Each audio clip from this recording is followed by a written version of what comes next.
In the midst of the pessimism and the gloom and the frustration of this present hour, there's only one hope. And that hope was expressed by Jesus Christ when He said, "If I go and prepare a place for you, I will come again." Blessed is that servant whom his Lord, when He cometh, shall find so doing.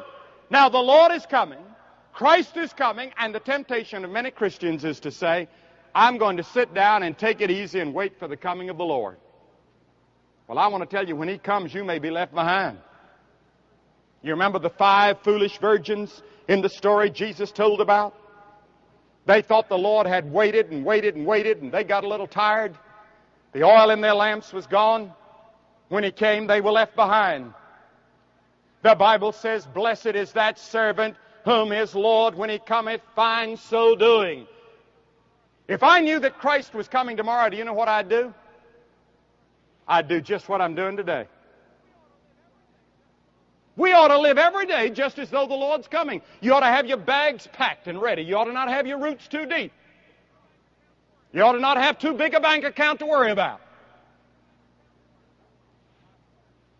That's the reason the Bible says we're to give to the poor, and we're to give to the church, and we're to give to Christian work.